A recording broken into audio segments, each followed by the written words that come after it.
Eh, saya memberi catatan tentang Pak Nas ini. Beliau biasa dipanggil Pak Nas dulu.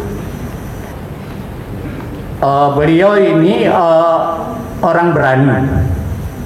Salah satu catatan saya. Kenapa disebut berani? Misalnya indikasinya ya, berani ngambil keputusan untuk membakar kota Bandung bersama tokoh-tokoh Bandung, ya, sehingga terjadi apa yang disebut Bandung Lautan Api itu. Beliau sebagai panglima waktu itu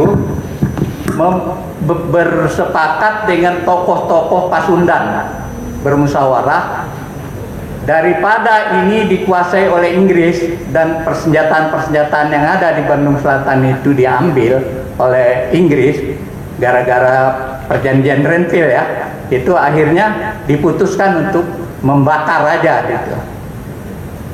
Keputusan mengambil itu menurut saya sangat berani. Itu satu yang saya catat, beraninya.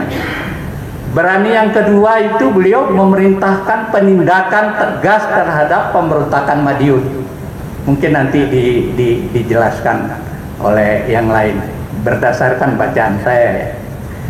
Yang ketiga, beraninya yang ketiga itu adalah dalam rangka itu meminta Presiden Soekarno membawa teman-temannya sebanyak 18 atau 17 perwira, kolonel dan letkol ke istana untuk meminta membubarkan DPR hasil KMB itu. Itu indikasinya. Tidak mudah juga mengambil keputusan seperti itu di saat itu. Lalu berikutnya, ya, menghadapi kekuatan yang sudah memegang 100.000 pucuk senjata di luar, itu juga beliau, ya, ada PRRI, ada Permesta, dan lain-lain, itu juga melakukan tindakan yang barangkali dalam sejarah bisa pro kontra ya, tetapi keberanian itu yang menurut saya itu harus dicatat. Berikutnya misalnya memutuskan bersama Soekarno untuk merebut Irian Barat dengan kekuatan, sehingga rajin berunding minta bantuan senjata ke Uni Soviet dan sebagainya waktu itu. Itu juga sebuah langkah-langkah yang berani. Berani berikutnya adalah yang saya catat itu menolak keputusan Presiden Soekarno untuk mengangkat Mayor Jenderal Pranoto Rekso Samudro menjadi Kepala Staf Angkatan Darat menggantikan Jenderal Ahmad Yani. Beliau tetap mempertahankan standing order bahwa kalau KSAD tidak ada, itu Pangkostrat yang bisa jadi penggantinya. Sehingga beliau mempertahankan dengan mati-matian itu Soeharto harus tetap sebagai penggantiannya. Nah, itu yang membuat sejarah kita berjalan seperti yang kita saksikan berikut. Keberanian berikutnya adalah menetapkan beberapa tokoh penting saat itu sebagai tersangka ketika beliau menjadi ketua Operasi Budi, operasi untuk pemberantasan korupsi. Banyak tokoh yang kena, tapi saya nggak usah sebut karena masih ada sebagian yang hidup atau keturunannya dan sebagainya. Gak enak lah. Jadi itu yang menyangkut keberanian ya, yang menyangkut strategis. Misalnya beliau berpikir waktu itu adalah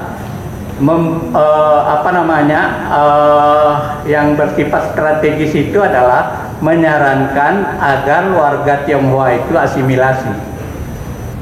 Itu Angkatan Darat yang memelopori. Yang kedua disarankan supaya Tionghoa yang ada di desa-desa itu supaya berusaha cukup di kota saja, jangan turun ke desa. Itu keputusan strategis ya menurut saya. Yang ketiga juga adalah pemulangan orang-orang Tionghoa yang tidak jelas kewarganegaraannya di sini. Ya, itu diambil alih oleh pemerintah dengan PP 10. Presiden Soekarno mengambil alih. Tapi itu bermula dari pemikiran dari Angkatan Darat. Lalu beliau juga berpikir antisipatif, mendukung presiden seumur hidup.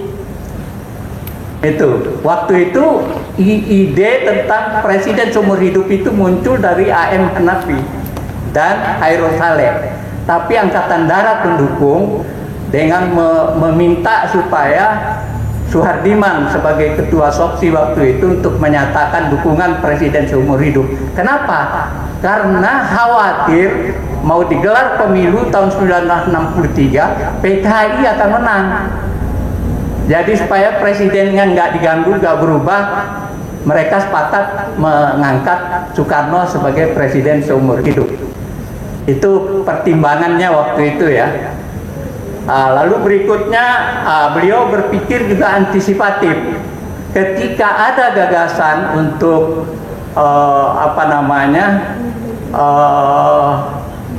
angkatan kelima dari Partai Komunis, beliau segera membentuk Hansip, membentuk resimen mahasiswa, mendirikan perguruan tinggi dakwah Islam, membuat koran, kalau nggak salah Angkatan Bersenjata, koran Berita Yuda, lalu ada Suara Islam, ada mendirikan kantor berita PAB, mungkin pernah kita dengar, lalu membentuk Soksi untuk Serikat Buruh, di mana Kolonel Suhardiman menjadi ketuanya waktu itu.